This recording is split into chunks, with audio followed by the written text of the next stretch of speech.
It's a whole nother journey. You know, you think you have something figured out and then all of a sudden you're a newbie again. And and you think you have a community and then all of a sudden you're in this new bubble and it's kind of isolating all over again. So I think with every phase of growth that we go through, there's new stuff to learn. We're always at an edge. This is Therapist Clubhouse, a podcast for private practice entrepreneurs. I'm Annie Schusler. This week, I'm talking to Rebecca Wong, private practice entrepreneur and co-founder of the Practice of Being Seen community and podcast. Listen as we dig into Rebecca's journey in becoming an entrepreneur and get her great ideas about creating standout writing for your website. Rebecca, thank you for joining me in Therapist Clubhouse. Oh, Annie, I'm so happy to be here. Thanks for having me. Yeah, I've been looking forward to this. I want to talk to you about your entrepreneurial journey.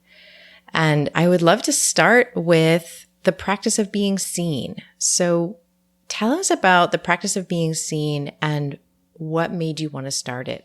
So the practice of being seen began as a community for therapists.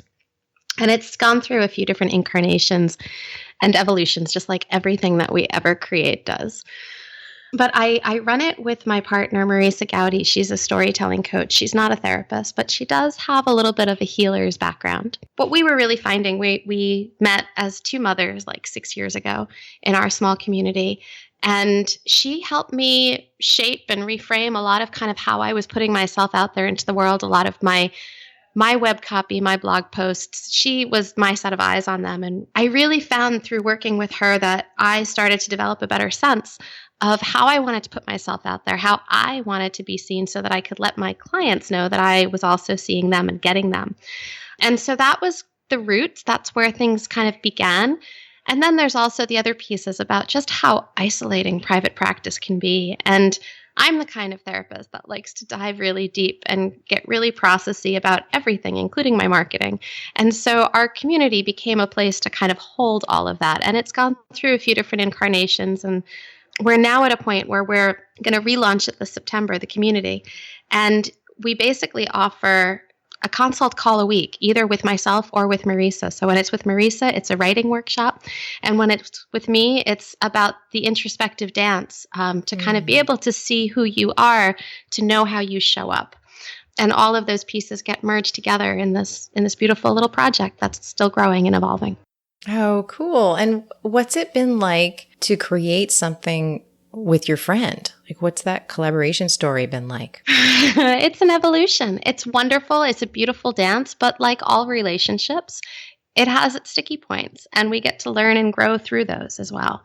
It's definitely challenging. And so you kind of saw, all right, you've got this strength, I have this strength, and like together we can create this community. And right. Is that kind of how it started? That's how it started.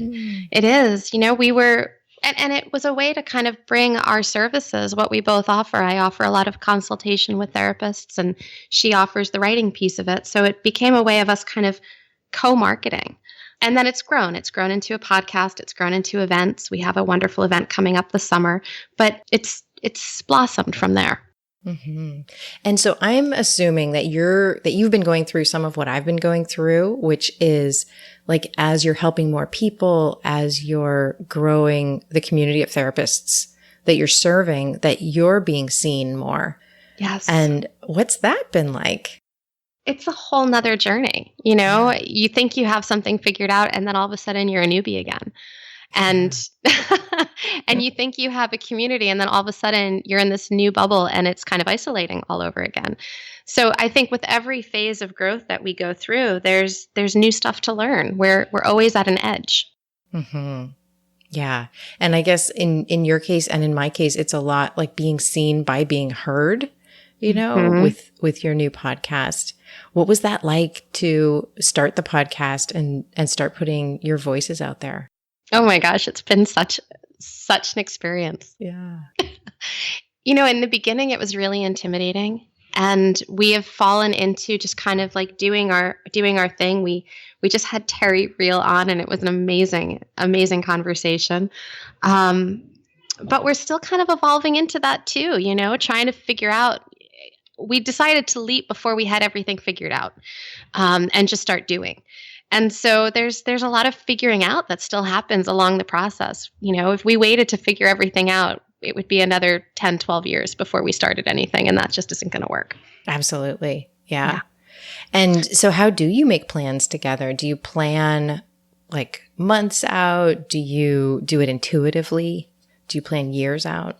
It's a combination. We have bigger visions, and we both journal, and we use an app called Slack to be in communication with each other about like all these little brain dumps that we have, so that it organizes it, and we don't have to have it filling up our email boxes and our text messages and our Facebook messages and all the places. We have one place to go look for that. But a lot of it is intuitive. There's a pretty intuitive dance. It's suddenly like, oh, this kind of works. Let's just do that. But then there's also a lot of growth that we have to start planning for and hiring assistants to help us. And it gets a little bit messy if we don't plan it. Yeah. And so growing your team and hiring assistants, what's that been like for you? I know for me, I'll say that it's been really awesome because the person I work with is awesome. But it was quite a transition to kind of open up my brain and share it with somebody else in this way that I wasn't used to. Yeah. We, I think, are leaning into having about 3 different assistants, and they all do very different things for us. So they're 3 other relationships that have to be worked through and managed and understood. And in the beginning, it was a challenge to figure out how to outsource, what to let go of. And that's been a bit of a journey for us. We have now found that we get more specific about things. So we have somebody who just does all of our podcast post-production. We have somebody who writes our show notes, and then we go over them and fix them up.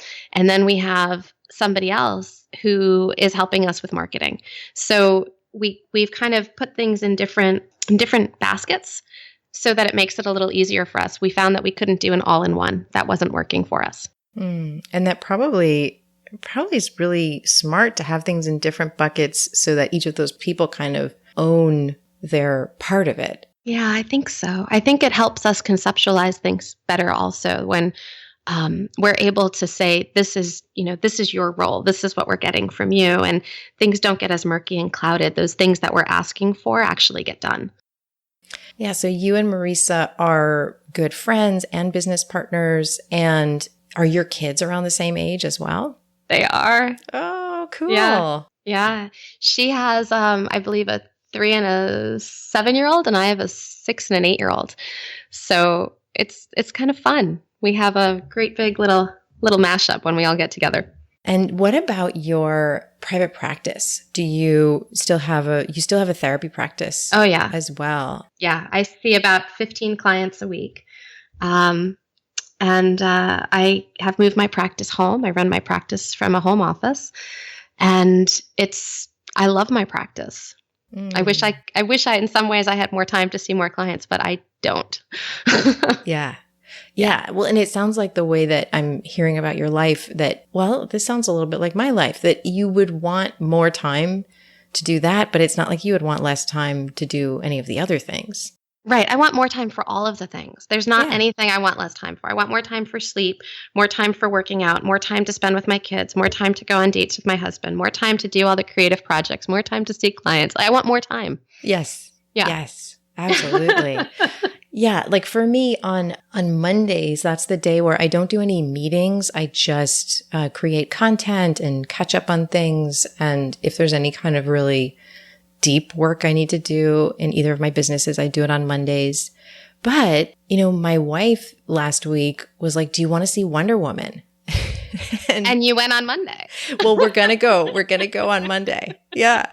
Yeah. I love it. Because there was like no other time when we didn't have the kids or one of us working. So yeah, I want more time. Is your wife also self-employed? Does she work from home or have a flexible schedule? No, she works 4 days a week. And so Monday is the one day where she isn't working and she works for somebody else. Yeah. So that's the flexible day for the two of you. Yeah, I get it. Yeah. And for her to do all the chores and errands that she has to do. Yeah. Yeah. I find it so interesting to always hear how other couples balance all of that stuff, because I think that's a huge part of being in practice. Yes, me too. And I think in the beginning of private practice, so much of it is like our partners, and I'm with the same person I was with when I started my private practice. So much of it is that they need to be there for us emotionally as we're going through all of those things of becoming entrepreneurs, being perhaps new therapists. And then, now at this point, it's more about all of the time and energy balancing. Yeah, there's so much about the growth too, like how they hold and support you in those spaces to grow, because it takes a different kind of energy to push up against an edge and to expand. And it takes away some from your partner. You know, you don't have that much to give. So it's I always find it interesting to learn how other couples balance it. But then I'm a bit of a relationship geek myself. So yeah. And I think too, one thing I'm noticing as I'm interviewing people is that a lot of people who are really doing great as entrepreneurs have some kind of relationships really backing them up. Like whether it is, a spouse or a partner or colleagues, that there are people who really believe in them and are saying, you absolutely can do this. I see you being able to succeed at this. I find that so important, because I think every single one of us who leans into doing something great or better or more, we all run into, that like fraud or imposter syndrome stuff. And if we don't have someone to lean on who believes in us, it can get easy to get lost in all of that.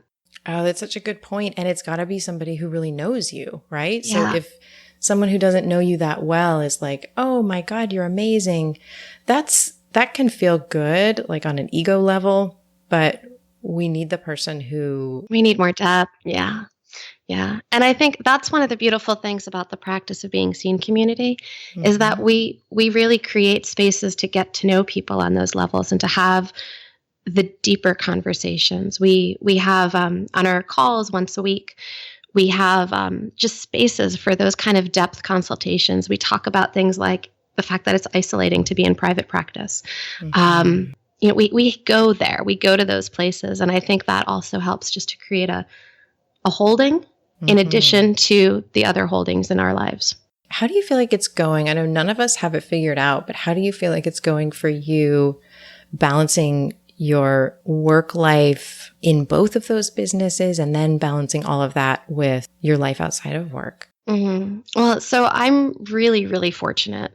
We had this amazing babysitter for several years while she was in college, and she graduated this past December and didn't leave the area and ended up moving in with us. And we have this beautiful arrangement where she lives with us now and really just is the third adult in our house and helps us balance a lot.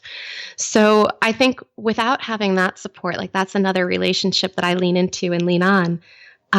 Without having her as a support, it would be a lot more complicated. But having that, it allows me to know that my kids are well taken care of, that they're having fun, that things are also getting done around my house. And I can give more energy to my business. And then when I show up for my family, I'm not just doing all the little things. I'm not chauffeuring my kids everywhere. I'm actually really engaged in spending time with everybody in a different way. So I'm spoiled right now. I don't know how long this is going to last, but it's wonderful.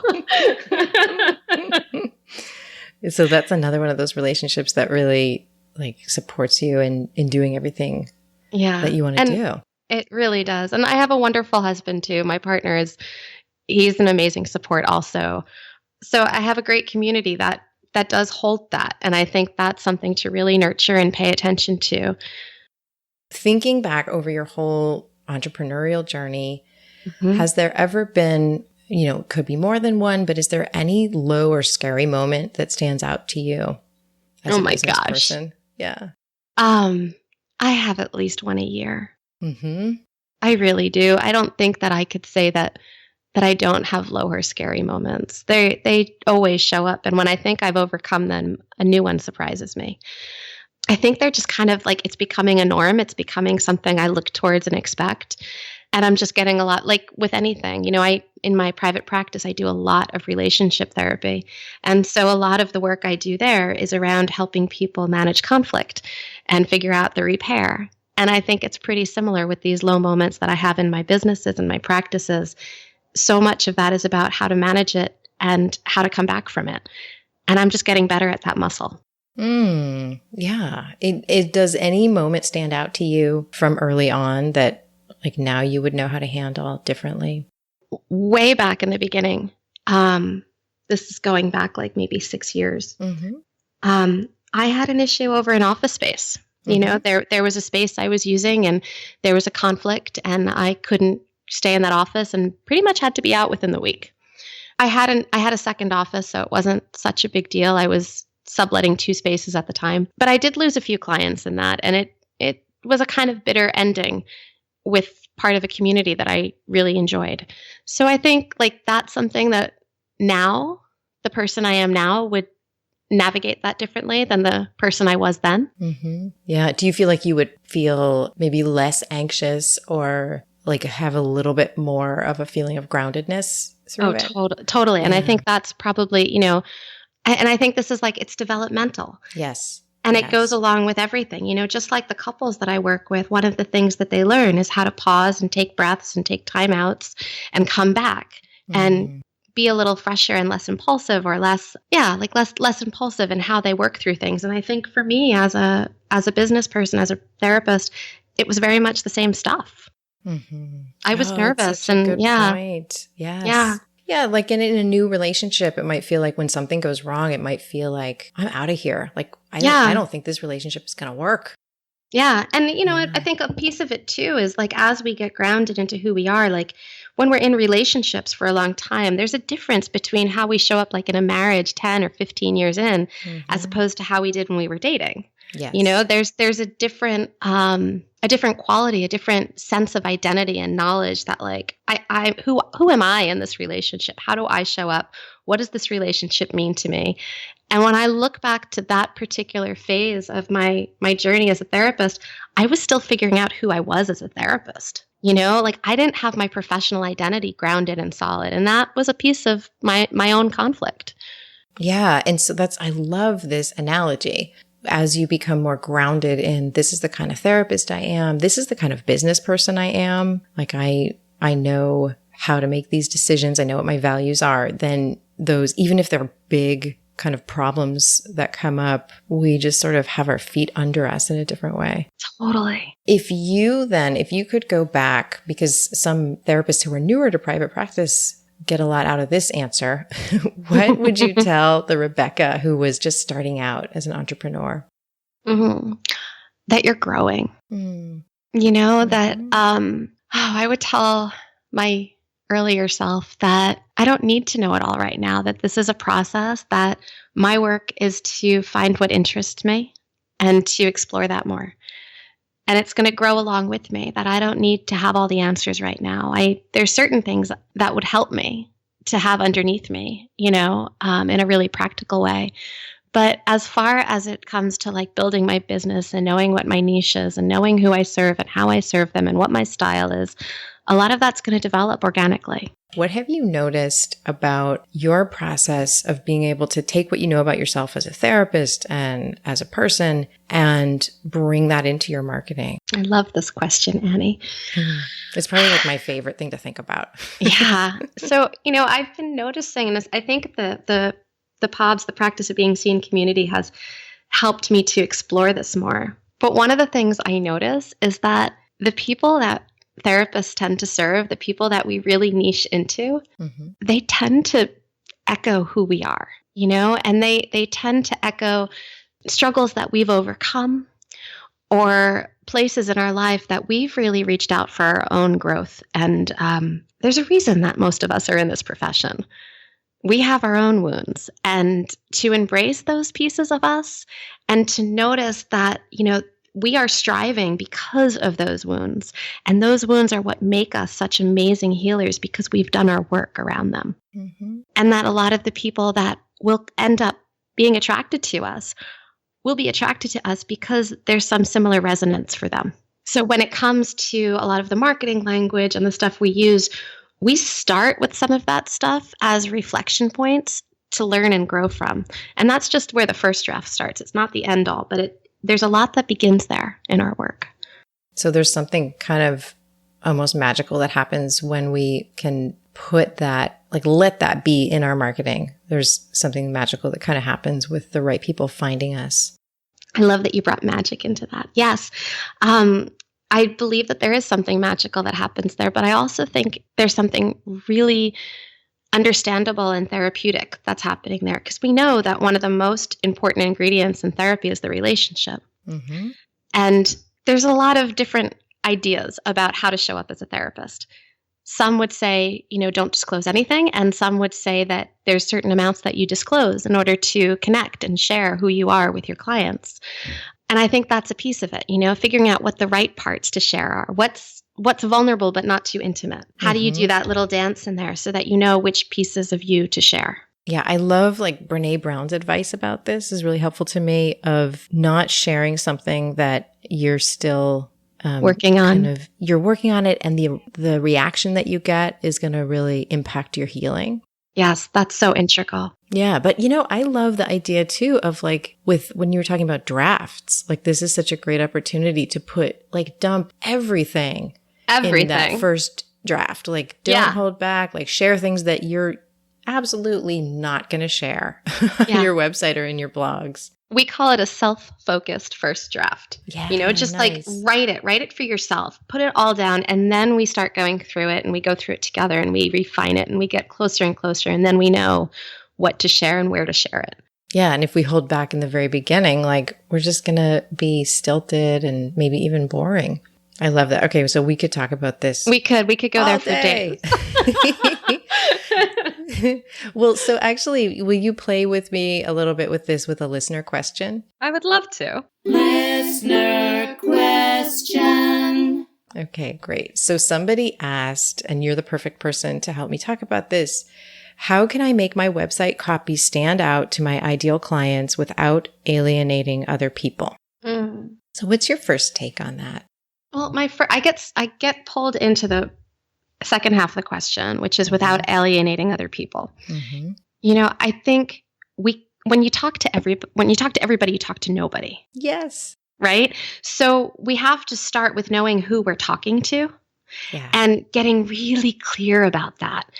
Once we do that and we talk to them, other people are going to either also respond to what we have to say, or they're going to walk away because we're not the right fit for them. And that's totally okay. We don't have to serve everybody, and we can't. Mm-hmm. I think it really helps to speak specifically, because if you don't speak specifically, everybody else gets lost. Everybody gets lost. Yes. And you want to have some clarity in there so that people know, like, are you talking to me?